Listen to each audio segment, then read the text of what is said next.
Alright, good morning. I just wanted to briefly share my thoughts on this whole Q Anon situation. Now, a lot of people seem to have, in my opinion, taken the bait with this, and I was pretty intrigued at first myself for a good while, and I think there's reason to be, because they keep dropping small nuggets of information that are obviously relevant and indicate that they're being said by someone with knowledge of the deep state and the inner workings of government.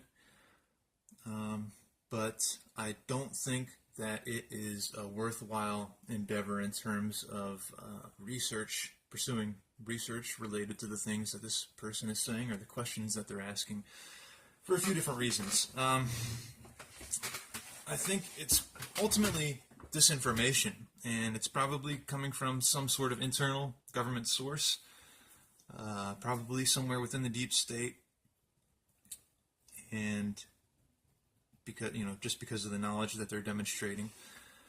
But a few things lead me to believe that it is disinfo and not a legitimate attempt to inform the public, and I'll talk about that. But the reason I feel compelled to make this video is because I see so many internet researchers and alternative media people talking about this and spending actually huge amounts of time on it.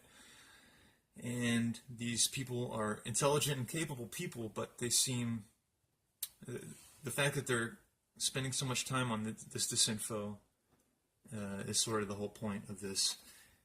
There are provable topics with lots of hard information and rabbit holes and avenues of investigation that we should be pursuing, but instead many people are focused on this, chasing rabbits and like on a wild goose chase, trying to figure out the implication and meaning of vague questions. Now, if this person really wanted to inform the public, why wouldn't they just do so?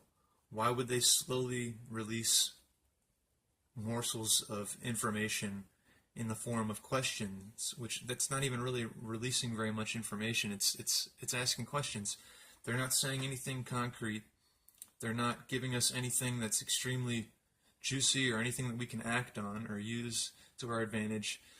The way it came off to me when I was reading it, the different posts, is it's interesting the way it's written, and there's an interesting nugget here or there that's like, you go do some searching and you're like, I've never heard about this type of program or this aspect of the government or blah, blah, blah, military or whatever.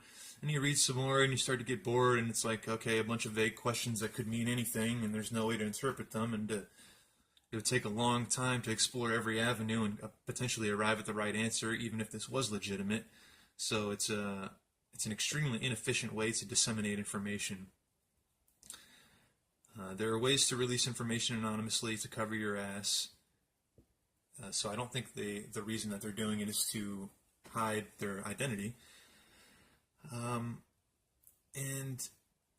the fact that so many people are wasting their time on it is just is one of the bigger indications to me that it's not meant to get us anywhere. But just the way it's delivered, again, is not the way you would disseminate information if you're really trying to get the word out there. So I would really encourage people to be critical of this supposed source, because there are things we should be focused on that we can prove again, and we have a lot of information for. So I'm just repeating myself at this point.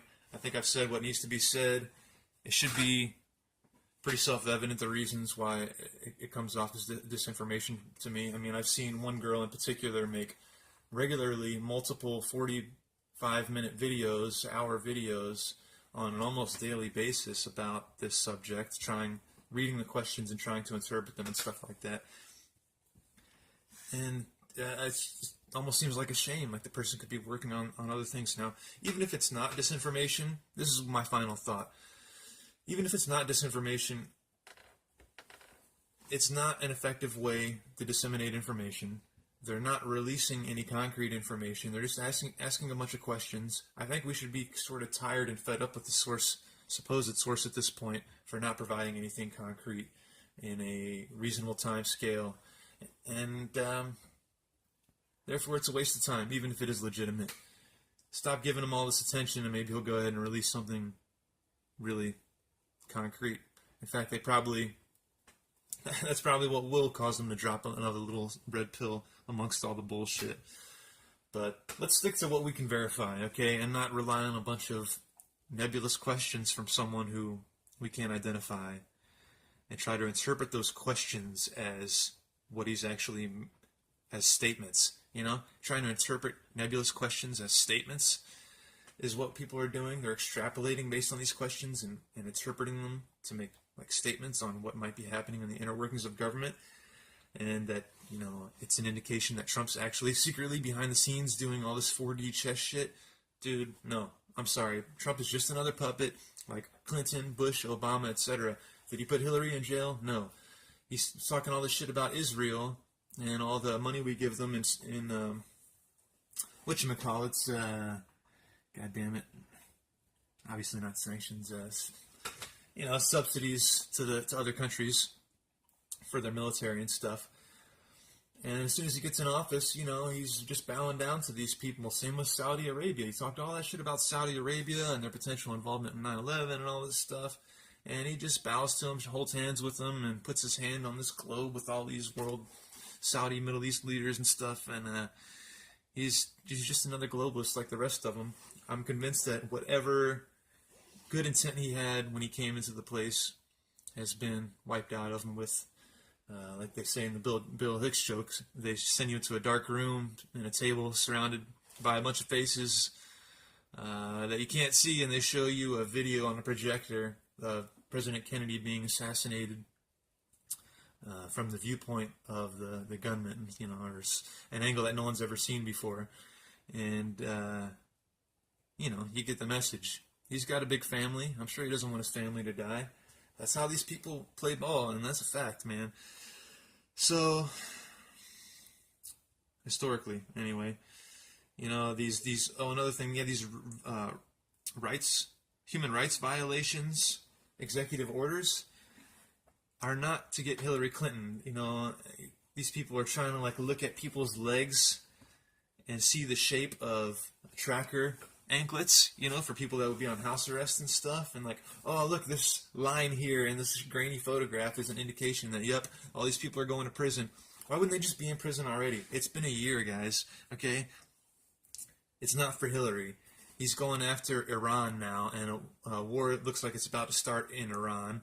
He made these resolutions right before this supposed revolution and these protests in Iran that happened all at once, all in different cities all over the country simultaneously, appear to have been organized. That's what it's for, so we can justify going into Iran. Like General Wesley Clark said, it's one of the only countries on that list of 7 countries that hasn't yet been invaded, okay? It's just more preparations for more war. That's what it is. And, again, Hillary would already be in prison if that's what his goal was. Get the fuck out of here, man. There's plenty of evidence that she did a lot of things wrong. I mean, she went into Libya and had Gaddafi assassinated and gloated about it on TV, for fuck's sake. So there's enough evidence to take that fucking lady to trial for war crimes and all kinds of stuff. But he didn't do it for Bush. Bush didn't do it, or Obama. He didn't do it for Obama. And he's bombing and droning more than Obama did, who did it more than anyone before him in terms of the military action. It wore 7 countries throughout his presidency, and when Barack Obama first came into office on the heels of George Bush's presidency, he said, oh, we need to look forward, not backward, in terms of addressing George Bush's implementing torture as a matter of policy in our intelligence services. Left foot, right foot, okay? They keep moving forward and advancing this globalist agenda forward, and I feel like I'm a global citizen. I mean globalism in the sense of the way these free trade corporate fucks have screwed over the working class to make themselves rich. And Trump's just another one of them, of course.